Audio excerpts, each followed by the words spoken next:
My in-laws insisted on controlling the guest list, saying, "We'll invite who we want. It's not your decision." I just smiled and said, "Okay." But when they showed up and saw the guest of honor, they were shocked. This happened a couple of years ago in Minneapolis, Minnesota. My wife and I had been together for about 6 years at that point, and we were finally getting married. It was going to be a backyard wedding at her parents' house. Sounds cozy, right? Except there was one big problem: her parents. Now, I want to preface this by saying I never hated my in-laws, but I've never liked them either. From day one, they were cold toward me. Not outright rude at first, just distant. My wife and I came from pretty different backgrounds. I'm a public school teacher, from a middle-class, pretty modest family. Her family is upper middle class, private schools, country club energy.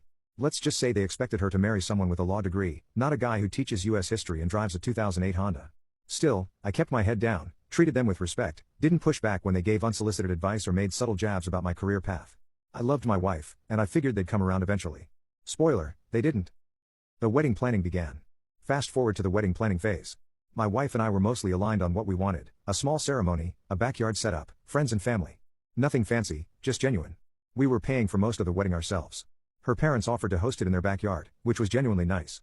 It's big, well-maintained, and honestly perfect for a casual wedding. But here's where things went sideways: the guest list. I don't know what it is with people and guest lists. You'd think we were organizing the Met Gala with how seriously everyone took it. Her mom, let's call her Valerie, wanted to invite her tennis club friends. Her dad, Mark, insisted on inviting old business partners, people my wife hadn't seen in 10 years, people I had never met. I pushed back a little. I said, "Hey, we kind of want this to be intimate." "We've already got a list going," Valerie said. "Oh, don't worry about it. We'll take care of that. We're hosting after all." I said, "Okay, but we'd like some say in who's attending our wedding." Mark cut in and said, "We'll invite who we want. It's not your decision." I froze for a second. My wife looked embarrassed.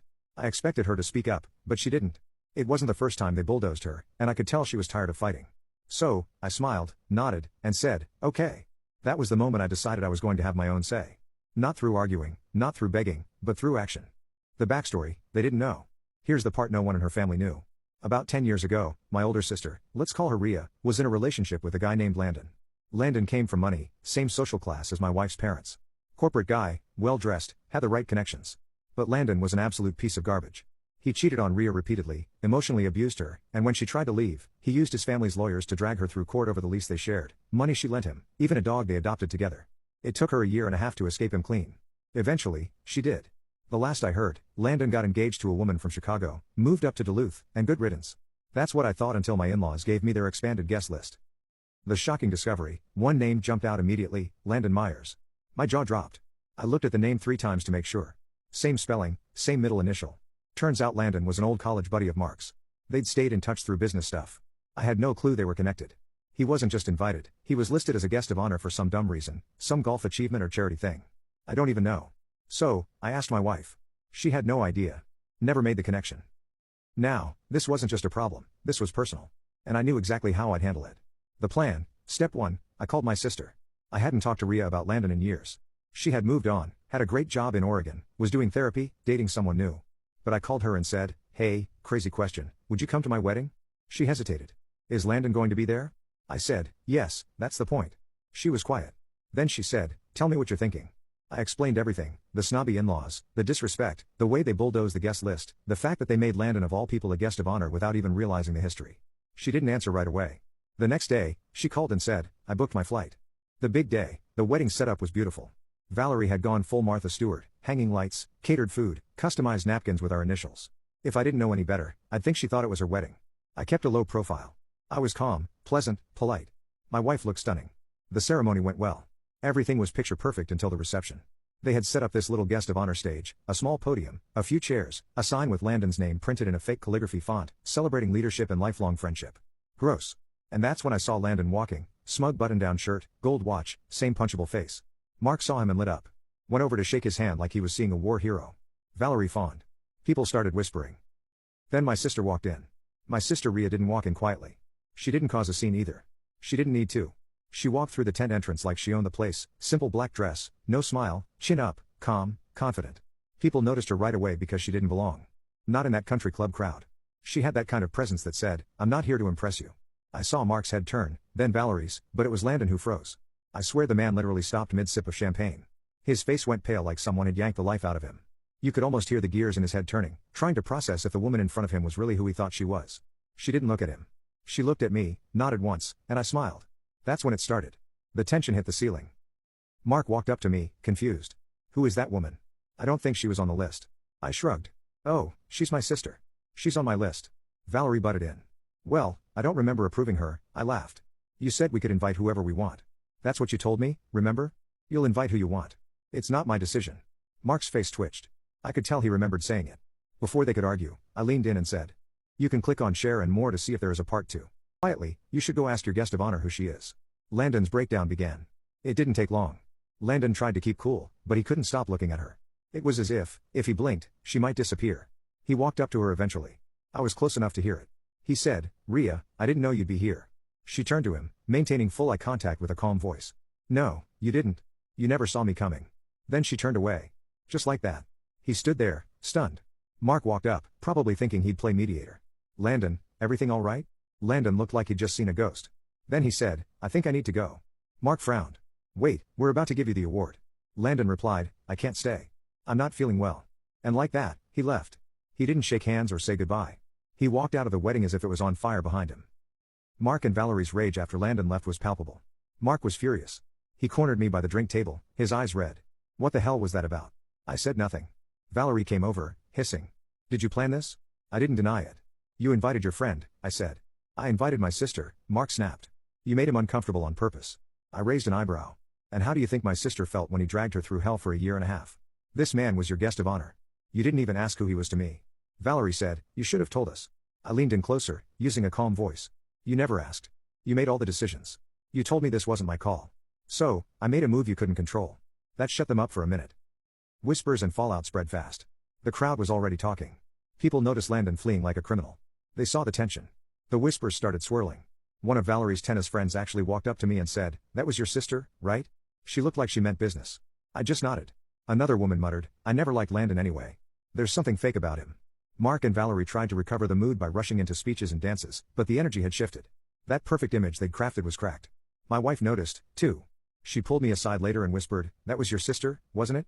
I nodded. She said, you invited her because of Landon. I didn't lie. Yes. She took a deep breath. Good. The family meeting that followed 3 days later was intense. We were back from a mini honeymoon and received a family dinner invitation. I knew it wasn't really a dinner, it was going to be a confrontation. And I was right. Mark opened the conversation by asking, do you think what you did was appropriate? I replied, was it appropriate to honor a man who emotionally abused my sister? Valerie said, you blindsided us. That wasn't fair. Fair? I said, you wanted control over everything. You never once asked what I wanted. Not once. I gave you space to do your thing, but you went too far. They accused me of being dramatic, vindictive, disrespectful, and maybe I was, but I didn't care. What they didn't realize was this wasn't just about Landon. This was years of small cuts finally bleeding out. But then a twist I didn't see coming happened.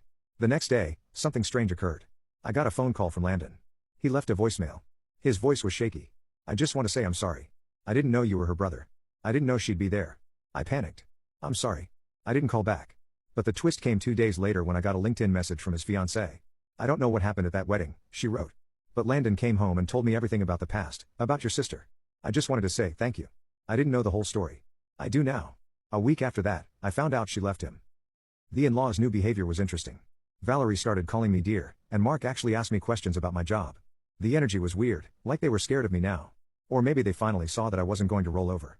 They still talk to us, but there's a wall now. A quiet understanding that if they try to control me again, they might not like what I do with it. I'm not saying I became some kind of mastermind. I didn't destroy anyone's life. I just let the truth walk into the room and do its thing. The Christmas bombshell came later. So things were weird but quiet for a while after the wedding. No more screaming.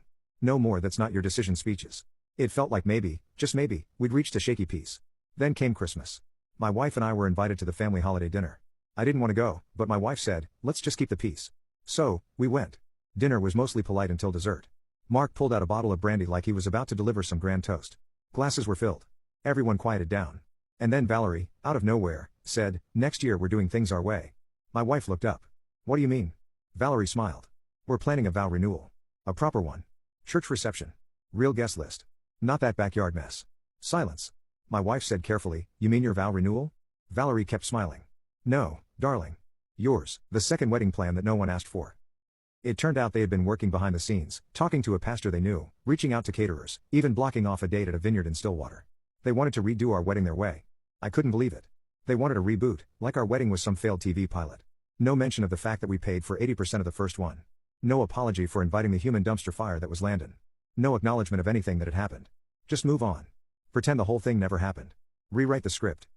I looked at my wife, who had gone pale. Valerie leaned in and said, "You can still write your vows again. We'll make sure this time it's a real memory." That did it.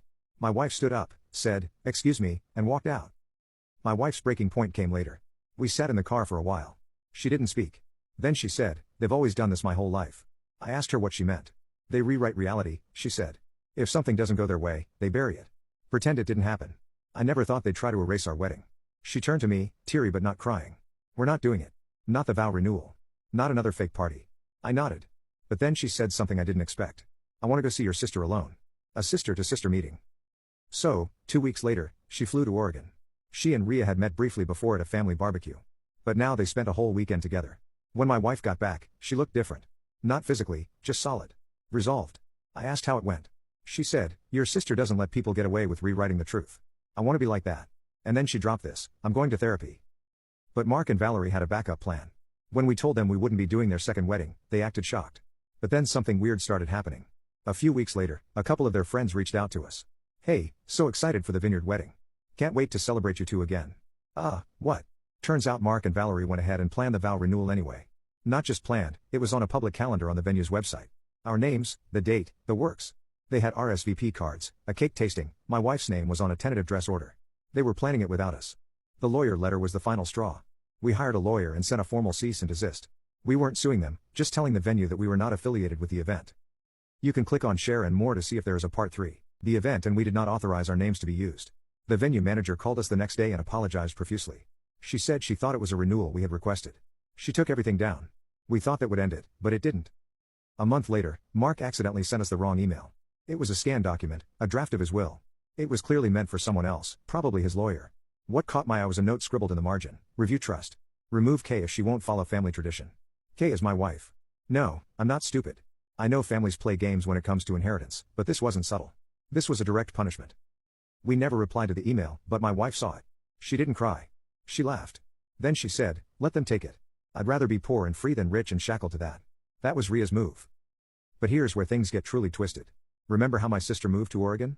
What I didn't tell you is that she works in public policy, has friends in media, and she's been collecting stories for a while. A few weeks after the will situation, she called me and said, "You might want to sit down." She had found something about Landon. Apparently, after the wedding mess, she went digging through public court records, business filings, all of it. Turns out, Landon had been sued twice. One was sealed, but the other wasn't. And it involved fraud, fake investment advice, a small tech company and Dooth. People lost money. She even found a podcast episode that mentioned his name in a financial scam segment. It was buried, but it was there. And guess what? Mark was on the board of that tech company. The secret partnership. I looked into it more. Rhea helped. We found business documents showing Mark and Landon were not just golf buddies. They co-signed a failed venture. Quietly swept under the rug. We couldn't prove anything illegal. But it was messy. It was shady. And it explained why Mark had been so eager to honor Landon at the wedding. He wasn't just a friend. He was a liability. They thought if they wrapped him in family, no one would dig too deep. They were wrong. So what now? We're sitting on all of it. My sister is still watching the situation. My wife is stronger than I've ever seen her. Mark and Valerie still pretend everything's fine. Still throwing parties. Still pretending we're the bad guys for not playing along. But every now and then they call to check in. They sound nervous now, like they know we know something they don't want public. We haven't pulled the trigger on anything yet. We might never have to. Sometimes the best revenge isn't loud. It's being quiet while they squirm. The final part, the group chat leak. So, here's where it all blew up. About 3 months after the failed vow renewal, I got an anonymous email from a Proton Mail account. No subject line, no message body, just 6 screenshots. The screenshots were from a group chat clearly between Valerie and a handful of her tennis club friends. They called it Grace and Class. Let me tell you, there was nothing graceful or classy about what I read. Valerie had been venting about us since before the wedding, but this wasn't just my daughter's husband is boring level. This was calculated. She called me manipulative. Said my sister probably made up the abuse just to ruin Landon. Said she was going to put them in their place once and for all. The last message said, "We need to push the next wedding idea harder. If she won't let go of her husband, we can at least isolate him. Either way, we'll be back in control. Trust me, this is what's best for her." There it was, proof that this entire family game was about control, not love. I didn't reply to the email. I forwarded it to my wife. She stared at the screen for almost an hour. Then she said, "We're confronting them. All of them." So, she planned a dinner. Just her parents, us, and this was her idea, 2 people from the tennis group she was still semi-friendly with. We hosted at our place, neutral ground. I stayed quiet during most of the setup. This was her war now, and she was ready. The confrontation began. We served dinner. Everything seemed normal. Mark even brought wine. Then my wife stood up, holding her phone. She looked directly at Valerie. Did you write these? Valerie blinked. What? My wife turned the screen around and read one of the quotes out loud, the one about isolating me. The two tennis friends paled. Valerie's face went slack. For a second, I thought she'd try to lie, but she didn't. She smiled and said it was a private conversation. My wife's voice broke a little. You said you'd isolate my husband. For my own good. What kind of mother says that? Mark stepped in. Now, let's not overreact, but my wife snapped. Don't defend her. Don't you dare. The room went still. Valerie stood up. Everything we did was because you're not thinking clearly. Look at what your life has become. Married to someone who stirs up drama, throws parties with broken people. I stood up. Careful. Valerie turned on me. Don't pretend you're innocent in all this. You brought that woman to our wedding. You humiliated our family in front of everyone. And that was it. The shouting match had turned to yelling. Mark tried to calm everyone down, but he was just as red-faced. The two tennis friends got up to leave. One of them said, I didn't sign up for this. The other whispered to my wife, I'm sorry, before walking out. My wife, shaking, said, you don't love me. You love control. Valerie scoffed. That's not true. I made your life what it is. I paid for your education. I kept you afloat when he couldn't. I stepped in. She's not your project. Valerie screamed, she's my daughter. And my wife, through tears, said, not anymore. The aftermath, they left. No hugs. No we'll talk later. Just the sound of their car pulling away. That night, we didn't speak much. We just sat on the floor, wine glasses in hand, surrounded by cold leftovers. Eventually, she whispered, I knew it was bad. I didn't know how bad until now. I asked her if she was okay. She said, no, but I will be. The fallout after that night, the calls stopped. Emails, too. We didn't block them. We didn't send angry follow-ups. We just disappeared from their orbit. The tennis friends, one of them sent us flowers. The other never spoke to us again. Ria called and said, I'm proud of her. Of both of you. She even offered to help my wife look into a legal name change, not a divorce, but a symbolic one. My wife declined. I want them to see my name and remember what they lost. 2 months later, we got a letter handwritten from Valerie. She didn't apologize. Not really. She said she was sorry things had gotten to this point. That she hoped someday we could see her actions came from love. That she missed her little girl. She ended with, if I was wrong, I was only wrong because I cared too much. We didn't write back. Where we are now, it's been a year. No vow renewal. No birthday cards. No inheritance talk, just peace. Quiet, beautiful, unfamiliar peace. My wife's in therapy. She started painting again. We adopted a senior dog named Franklin, who's missing half a tail and most of his teeth, but he's perfect. As for me, I still teach, still drive the same beat-up Honda. But now, when I pull into our driveway, I don't feel like I'm the outsider. I feel like this is our home.